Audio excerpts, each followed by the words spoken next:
UCC को लेकर PM Narendra Modi का बड़ा ऐलान, विपक्ष को ललकारा।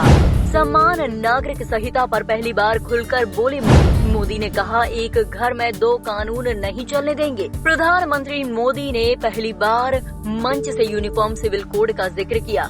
पीएम ने कहा कि भारत के संविधान में नागरिकों के समान अधिकार की बात कही गई है। अलग अलग कानून से देश कैसे चलेगा। पीएम मोदी ने मध्य प्रदेश की राजधानी भोपाल में मेरा बूथ सबसे मजबूत कार्यक्रम के तहत मंगलवार को कार्यकर्ताओं को संबोधित किया। पीएम मोदी ने देश में समान नागरिक संहिता को लेकर बड़ा बयान दिया है। पीएम ने कहा, एक घर दो कानूनों से नहीं चल पाएगा, ठीक उसी तरह से एक देश में दो कानून नहीं हो सकते हैं। पीएम मोदी ने कहा, यूनिफॉर्म सिविल कोड के नाम पर लोगों को भड़काया जा रहा है।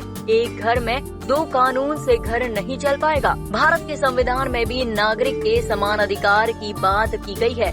वोट बैंक की राजनीति हो रही है। पसमानदा मुस्लिम राजनीति के शिकार हो रही हैं। कुछ लोग तुष्टीकरण की राजनीति करते हैं और देश को तोड़ते हैं। बीजेपी कैडर मुस्लिम को जाकर समझाएं। भोपाल में पीएम मोदी ने समान नागरिक संहिता को लेकर पार्टी के निचले स्तर के कार्यकर्ताओं को स्पष्ट मैसेज दिया है। प्रधानमंत्री का ये बयान तब आया जब बीते दिनों ही लॉ कमीशन ने एक विज्ञप्ति जारी कर देश के नागरिकों से समान नागरिक संहिता पर उनसे लिखित सुझाव मांगे थे। अब ये भी समझ लीजिए क्या है समान नागरिक संहिता। समान नागरिक संहिता देश के सभी नागरिकों के लिए समान कानूनों की बात करती है, यानी विवाह, तलाक, बच्चा गोद लेना और संपत्ति के बंटवारे जैसे विषयों में सभी नागरिकों के लिए एक जैसे नियम। देश में इस समय अलग अलग धर्मों को लेकर अलग अलग कानून है। इसीलिए देश में बीजेपी बीते काफी सालों से यूसीसी लाने का प्रयास कर रही है। ये उसके कई चुनाव वादों में से एक बड़ा चुनावी वादा भी है, क्योंकि अभी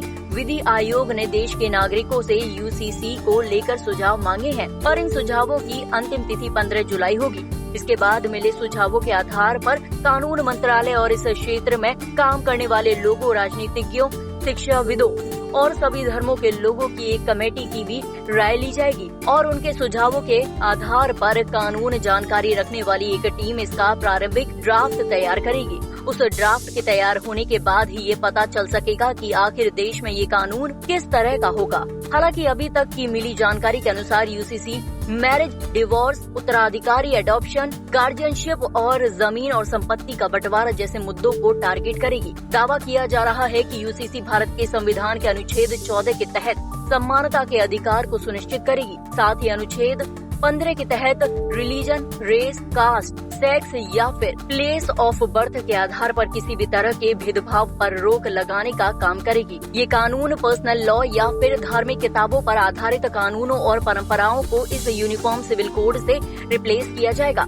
अब ये भी जान लीजिए कि यूसीसी पर क्या है मुस्लिम पर्सनल लॉ बोर्ड का रुख। All India Muslim personal law board ने समान नागरिक संहिता पर विधि आयोग के सुझाव मांगे जाने को लेकर अपनी तीखी प्रतिक्रिया दी है। बोर्ड ने कहा है कि भारत में इस तरह का कानून बनाने बेवजह देश के संसाधनों को बर्बाद करना है और ये समाज में बेवजह अराजकता का माहौल बनाएगा। मुस्लिम बोर्ड का कहना है कि इस समय ये कानून लाना अनावश्यक, अव्यवहारिक और खतरनाक है। मुस्लिम लॉ बोर्ड के प्रवक्ता डॉक्टर SQR इलियास ने एक बयान में कहा था कि मुस्लिम लॉ बोर्ड में बनाए गए कानून मुस्लिमों की पवित्र किताब कुरान से ली गई है और उसमें लिखी बातों को काटने और बदलने की इजाजत खुद मुसलमानों को भी नहीं है। तो फिर सरकार कैसे एक कानून के जरिए इसमें दखल अंदाजी कर सकती है। Bureau report TNF today.